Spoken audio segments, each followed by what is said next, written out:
welcome to HOA Fight Club. Today I'm going to discuss the consumer protection laws and why they don't protect homeowners in HOAs and condos associations. So consumers really come to expect that the consumer protection laws would protect us from any kind of things that would hurt us. So I went back and looked at the Washington State's Consumer Protection Act, and it is the CPA protects consumers from unfair methods of competition and unfair or deceptive acts of or practices in the conduct of any trade or commercial are unlawful.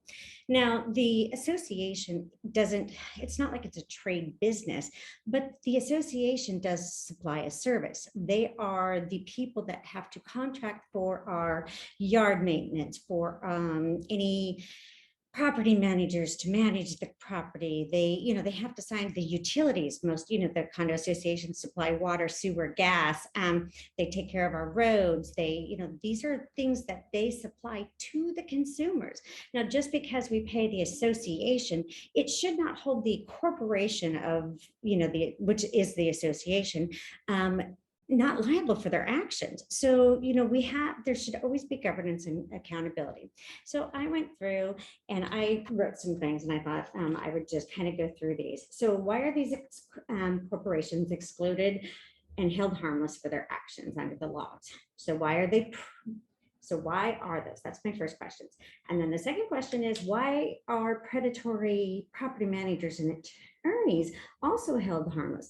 They are supplying a service, and just because the service doesn't have to do with us, face to face, it is us that has to deal with the attorneys and who are paying for these attorneys. It is our monies. So we are the clients, even though they are supposed to represent the association. These attorneys only represent the board. They will only listen to the board.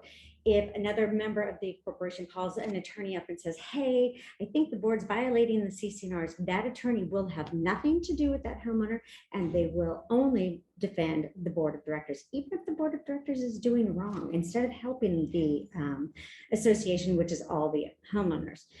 Then you have licensing exemptions. All these property managers, they don't have to be licensed in the state of Washington. Every other property manager does, but if it's a HOA or condo, they don't have to be a managed, or they don't have to be a licensed manager. So that puts us in jeopardy too, because without licensing, there's no governance and accountability again, which these people are making a huge profit off of, because they don't have to pay for the licensing or the training or anything, and they get to run our homes. They are in our homes. They do inspections in our homes. They're on our properties, and yet there's no governance or oversight over them.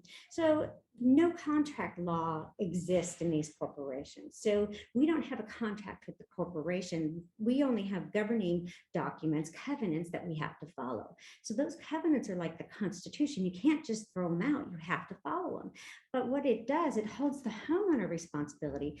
But if the association, which is the board, again, we've been told by the attorneys that, if they violate it, there is no consequences. So it's not a fair and equal thing. When I owned a corporation, I had two business partners. We voted one business partner out. The corporation attorney defended the corporation, and then each of us had to hire our own attorneys. And that's how corporate law should work.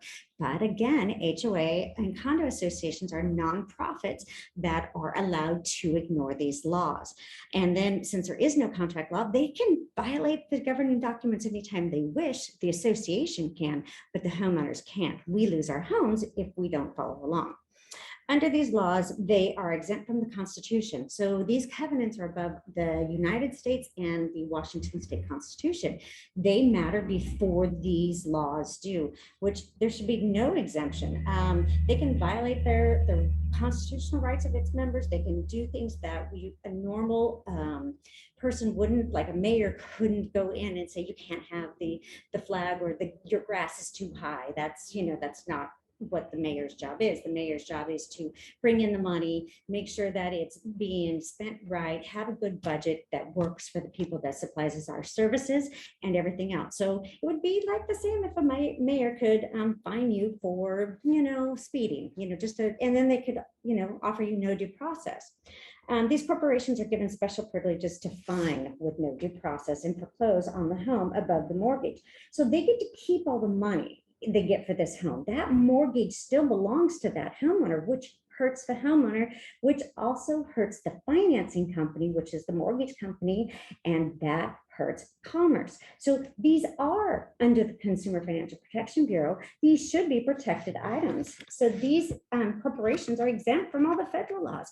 They don't pay any federal taxes because they are a nonprofit. So these nonprofits could always do fundraising if there was something wrong, but that's not what they're using this nonprofit for. They're using this nonprofit to hide money. If they have excess money each year, they don't pay federal taxes on it. They put it in the reserves, and nobody's making sure that that's where that money is going. They just claim it's going into the reserves, and then they can pull it out and do what they want with that money. These corporations, again, are supplying us, the consumers, all these services. And if this corporation fails to follow its own covenants, it's held harmless. But the homeowners, if they fail to follow the same covenants, are sued with no due process, taking your home non-judicially. You have no right to go to court. This is the kind of laws that we're allowing under this.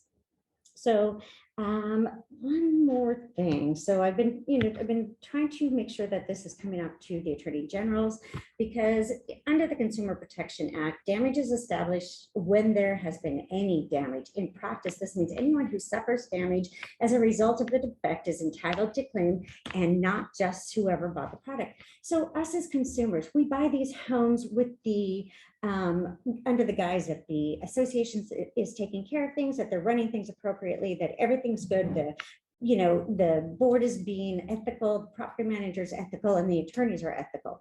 But what they don't do is establish that these people can be predatory, and without the governance of the Consumer Financial Protection Bureau and the Attorney General's office, they just run amok and do what they want. So we can either put governance on these things, or we can dissolve these things. We have rights when it comes to these things. So another thing is the U.S. Congress had done an NFC or NCF, and the 8 consumer rights are the right to the satisfaction of basic needs, to have basic essential goods and services and adequate food, shelter, healthcare, education, public utilities, and water sanitation. The first thing that happens in these communities when we don't follow the governing documents, or they fine us for something, the first thing that happens is we lose our home. That's the first thing that is the right to the satisfaction of basic needs. These condo associations should not have the power to take our homes in foreclosure without due process. We have the right to be safe, to be protected against products and against these predatory attorneys and property managers. We have a right to be informed so that we know what's going on in these corporations. Nobody is monitoring these corporations, so they can do whatever they want, and they just say that they're above the laws, and it's not. We need contract law to apply. We need to be educated prior to purchasing into these homes. We have the right to choose, and we have the right to be heard about our complaints and the policies that the government is implementing on the people. This is my complaint, and I don't even own in these associations anymore, but it is a complaint. It is a consumer complaint, and nobody's listening, because we have no rights to go to the Attorney General's office and say, hey, these people aren't running this right, which they're stealing our money. They are not under contract law, so they can do whatever they want with no worries about being sued for the contract. And that would be an easy way for homeowners to actually get some fair and equal protections under the laws, but they've taken that away from us. So every possible way a homeowner can protect themselves, there is a way for the corporation to ignore these laws. Those are special privileges. Under the Washington State Constitution, you cannot give a corporation the special privilege to fine. You can't give them the corporation a special privilege to foreclose and take our only sanctuaries. You have to make laws that are fair and equal in Washington State, and I see a lot of failures when it comes to fair and equal in the condo associations. It's an unbalanced system of law. There is the corporation that has all of the money, and they are a big corporation making millions of dollars, and there's the little homeowner. Who is going to win in this? They just bankrupt the homeowners anytime they possibly can and steal their homes before the homeowner can actually sue them in civil court because the attorneys won't represent them. So tell me, Mr. Attorney General, how is this fair and equal? And that's my question to my legislators. Why are we ignoring the fact that these people need protections and nobody wants to do it in Washington state and or any other state that I can see? I do see a few changes here and there, but nothing that is substantial that's going to say no more taking our homes unfairly, unethically, and unconstitutionally. All right, I'll see you on the next one.